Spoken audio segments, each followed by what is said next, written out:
Bonjour à tous, c'est avec un grand plaisir qu'on vous retrouve pour les lives du réseau Annie RH. Comme tous les mardis, nous avons une invitée et là, j'ai l'immense plaisir d'être avec Jeanne-Hélène Turcotte. Bonjour Jeanne-Hélène, merci d'avoir accepté l'invitation. Ça me fait grand plaisir, merci à toi. Jeanne-Hélène est coach certifiée et hypnothérapeute clinique et également RTT. Jeanne-Hélène, j'ai eu le plaisir de te croiser dans mon chemin RH. Tu as une magnifique carrière en ressources humaines avant de faire ces 3 métiers-là.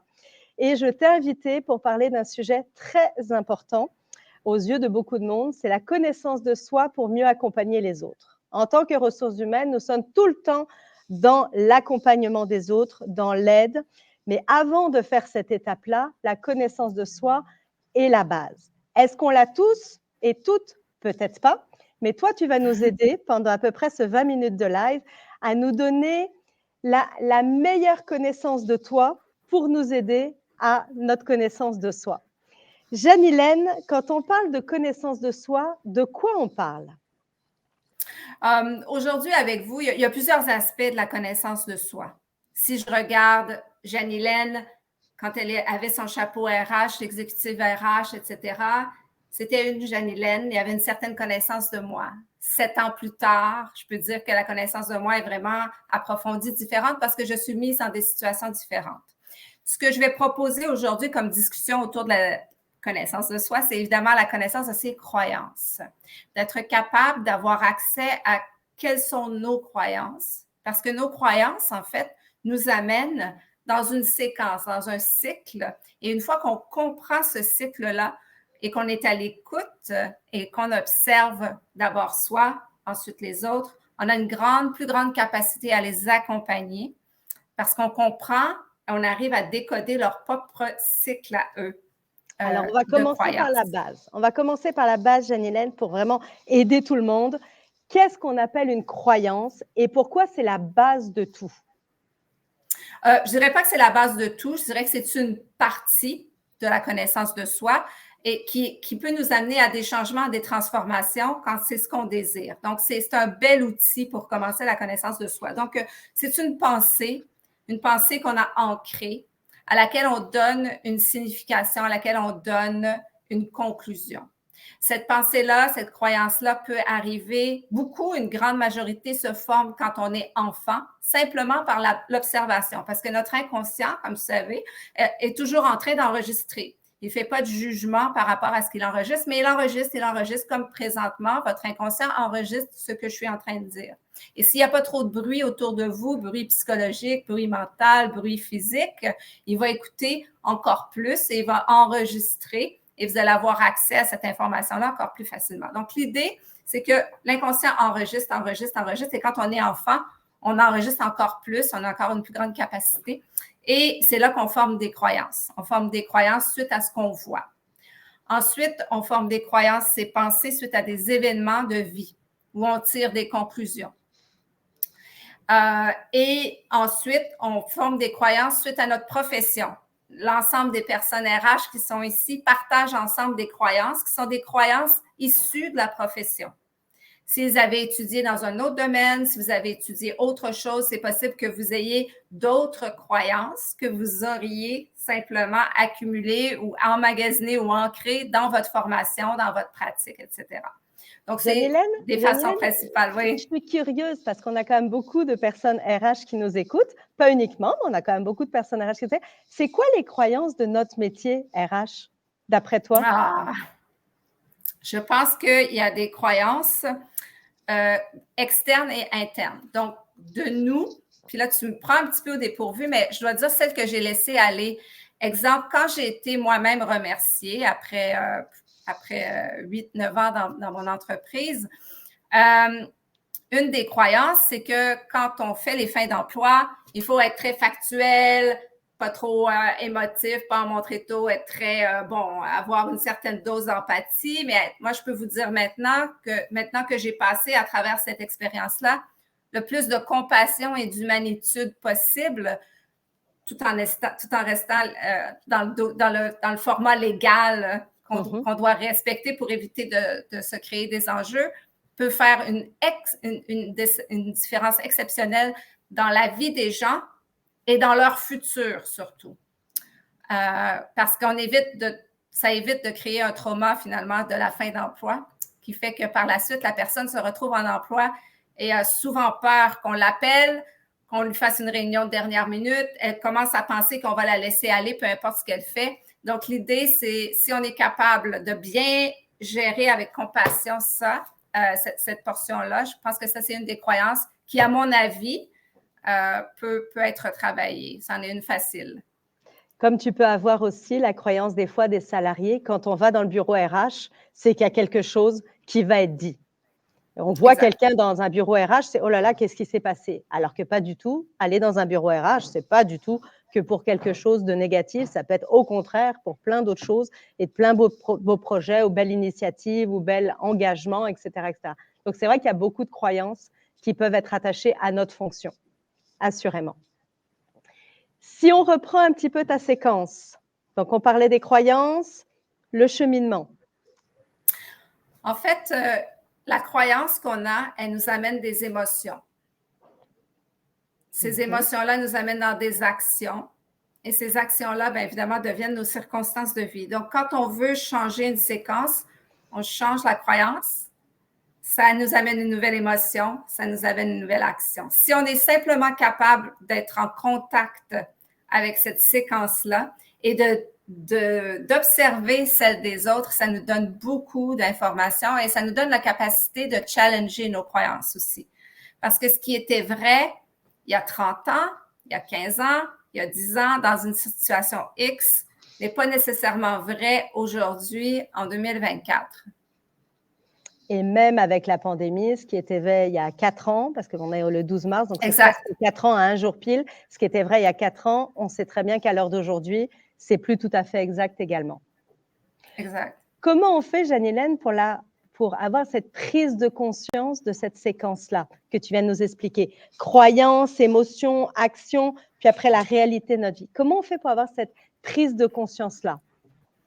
Un exercice qui est fort simple, on peut peut-être le faire maintenant si vous êtes dans un endroit sécuritaire, vous pouvez fermer les yeux, évidemment, si vous n'êtes pas en train de conduire ou quoi que ce soit. Vous pouvez penser à une émotion que vous avez ressentie dernièrement ou que vous ressentez présentement. Tiens, je peux le faire avec toi, Isabelle. Parle-moi d'une émotion que tu as vécue dernièrement. Tu veux que je l'exprime, mon émotion? Exact, oui. Ah ben écoute, je peux t'exprimer mon émotion de ce matin. Là, je suis en train de former une équipe de gestionnaires à Sherbrooke, une très belle équipe de 18 gestionnaires. Et ils ont l'impression d'avoir énormément appris en 3 heures. Et ils expriment, avant que je les laisse partir en pause, ils ont exprimé tout ce qu'ils ont appris. Et c'est sorti 18 personnes qui te parlent et qui disent « j'ai appris ça, j'ai appris ça ». Puis là, c'était « waouh ». Donc, ça veut dire qu'ils m'ont écouté. Donc, émotion excessivement positive pour moi parce que j'ai l'impression qu'ils ont retenu en 3 heures plein de choses. Donc, émotion très, très positive. Donne-moi l'émotion que tu vis, c'est de la joie, de la paix, de la satisfaction. Qu'est-ce que tu vis? Ah, de la satisfaction, assurément de la satisfaction. Et tu es satisfaite parce que?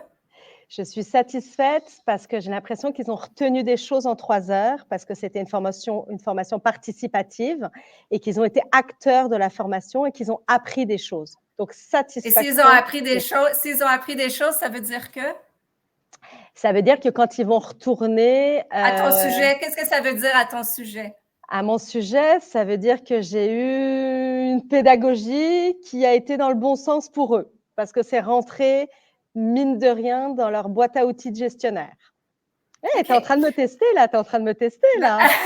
Non, mais dans notre conversation, tu vois, une des croyances que j'ai vues émerger, c'est celle de « ils ont écouté ». Toi, ta conclusion, c'est que s'ils ont appris des choses, c'est qu'ils ont écouté. OK? Quelqu'un d'autre aurait pu dire « ils ont appris des choses parce que le contenu était pertinent ». Quelqu'un d'autre aurait pu dire « ils ont appris des choses parce que c'était le fun, parce qu'on a ri, parce qu'on s'est amusé ». Toi, ta croyance, c'est ou celle que tu as laissée, celle que tu as laissé émerger de notre conversation, c'est ils apprennent parce qu'ils écoutent. Donc, si tu te retrouves dans une classe où tu es en train d'enseigner, où tu es en train de former les gens et qu'ils n'écoutent pas, qu'ils sont sur leur téléphone, qu'ils font ça, qu'ils se parlent, qu'ils se promènent, tu vas commencer à avoir du bruit dans ta tête. Et le bruit que tu vas avoir dans ta tête, probablement, et là, je tire une conclusion rapide parce qu'on n'a pas le temps de faire le travail en profondeur ensemble, mais pourrait être, ils ne vont pas retenir ou ils ne vont pas apprendre ou quelque chose comme ça. Tu vois un peu où je veux aller avec cette idée de croyance. Tout à fait. Très bon exemple. Écoutez, comme ça, vous avez un bout de ma vie en même temps, mais c'est pas grave. ça fait partie de la game. Mais oui, tu as raison. Moi, ma croyance, c'est qu'ils ont écouté. Et puis, cet après-midi, je vais faire différemment parce que je sais que c'est cet après-midi. Puis, je vais me doter d'une autre croyance parce qu'ils n'auront plus la même énergie que ce matin. Puis, j'en ai bien conscience. OK, c'est intéressant ce cheminement avec les croyances. Donc, il y a 2 questions. Si je peux juste répéter pour les gens pour qu'ils puissent noter la question. Donc, quand tu y vas, tu fais ressortir l'émotion. Et la question, c'est comment ça te fait sentir? Donc, comment ça me fait sentir? Okay. Ça me fait sentir, on m'a donné de la rétroaction positive et ça me fait sentir satisfaite, ça me fait sentir validée, ça me fait sentir bien. Et si je suis bien, ça doit vouloir dire que. Et s'ils sont heureux, ça doit vouloir dire que.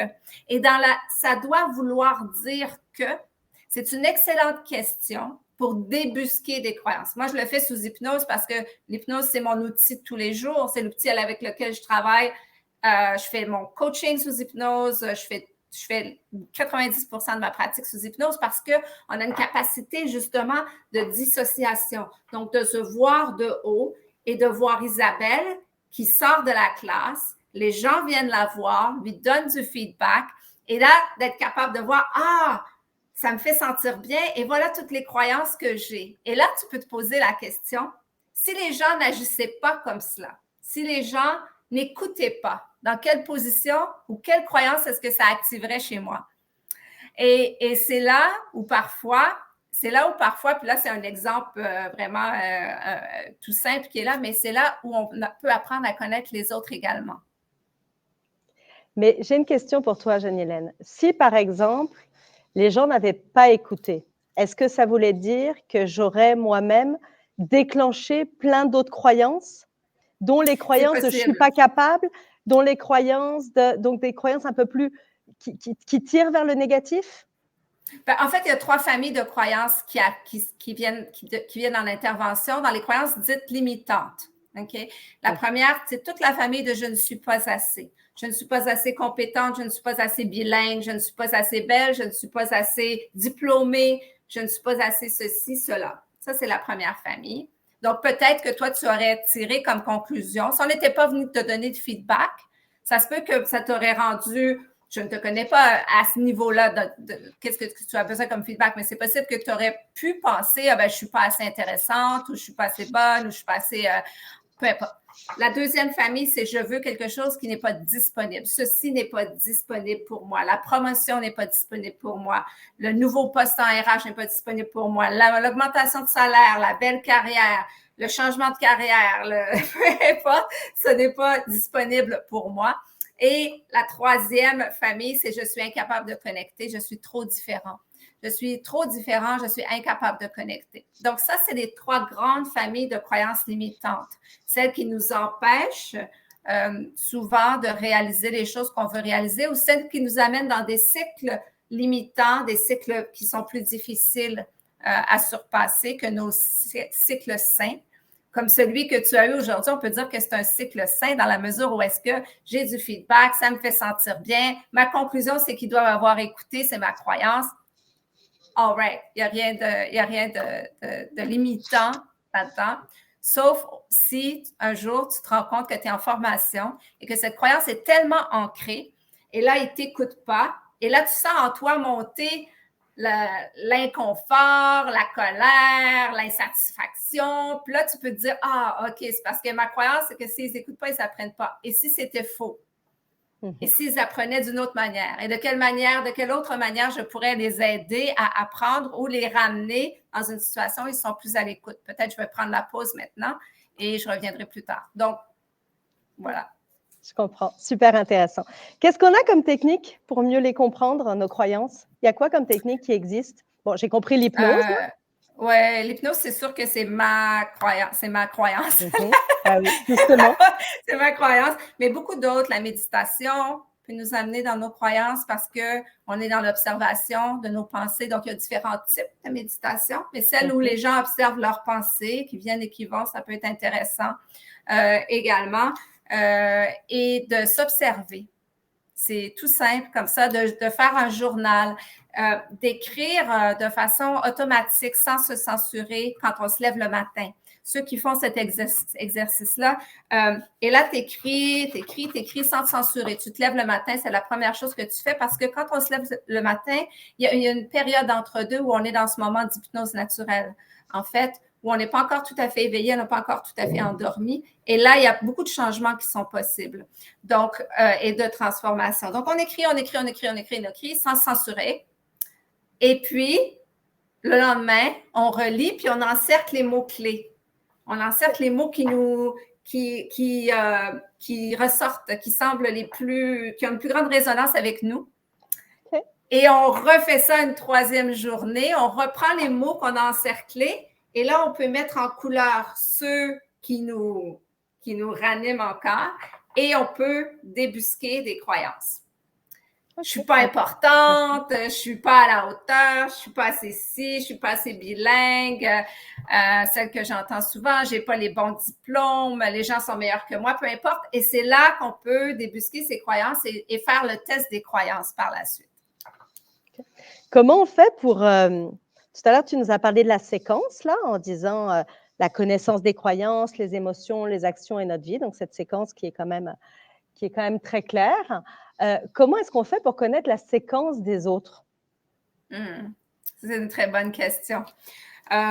L'observation. D'abord et avant tout, soyez attentifs à ce que les gens disent, aux mots qu'ils utilisent. Quand vous faites l'exercice d'écriture que je vous ai donné tout à l'heure, ça va vous aider à être encore plus attentif aux mots. Tu vois, quand toi, tu as dit, comme ça, tu parlais, tu as dit, ah, ça doit être qu'ils ont écouté. OK? Donc, tu m'as donné une pièce d'information que je vais valider avec toi par la suite si on fait du travail. Mais ça, et si ça fait 2-3 fois, dans 2-3 situations différentes où je t'entends dire un peu les mêmes choses, où tu me dis, ah, il n'a pas compris, il ne m'écoutait pas. Ou tel gestionnaire ne comprend pas parce qu'il ne m'écoute pas ou il n'écoute jamais.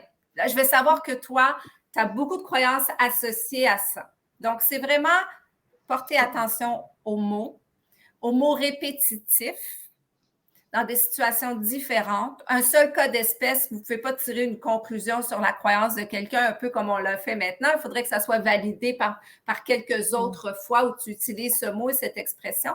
Et puis après, juste poser la question, tu sais, ça te fait sentir comment? Ah, OK, ça te fait sentir comment? Puis là, de comprendre l'émotion, OK, puis de dire à la personne, OK, ça te fait sentir joyeux. Et ça doit vouloir dire quoi d'après toi? Des fois, tu sais, comme ça, qu'est-ce que ça veut dire que tu es joyeux? Puis là, la personne va sortir des choses. Et l'idée, c'est dans la spontanéité. Donc, tu creuses au maximum avec la personne justement pour avoir le plus d'informations possible et pour pouvoir l'aider après. Ça veut dire qu'après...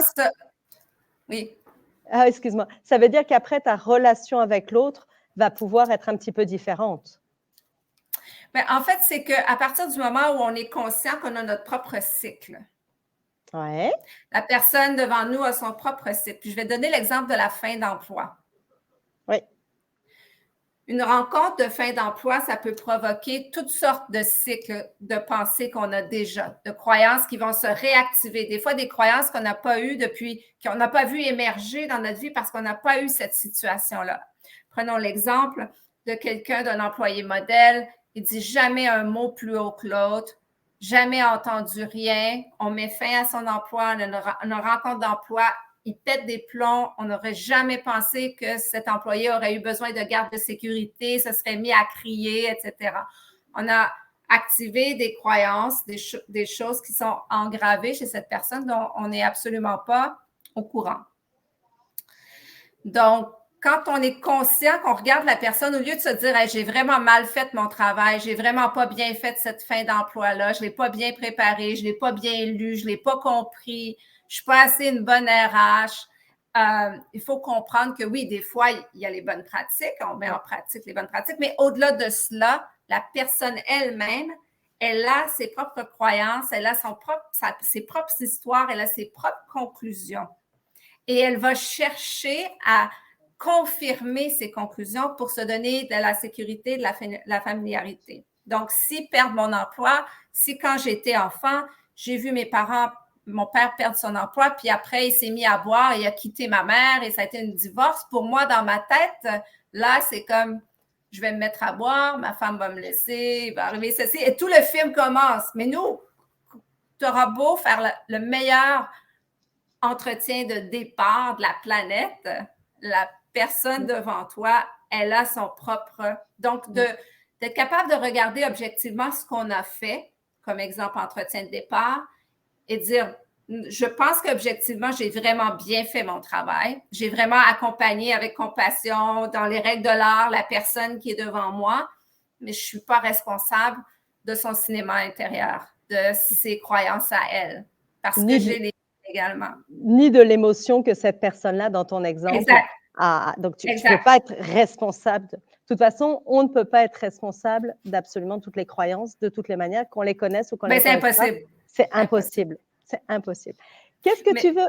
Oups, pardon, vas-y, Jeanne-Hélène. Vas-y. Non, mais j'allais dire, et c'est souvent là, tu parlais tout à l'heure des croyances en RH, tu sais, c'est souvent là où on a une espèce d'illusion de contrôle. C'est-à-dire que si on fait toutes les meilleures pratiques et qu'on suit tout ce qu'on doit suivre, au bout du compte, on va avoir un output et ça, c'est le output.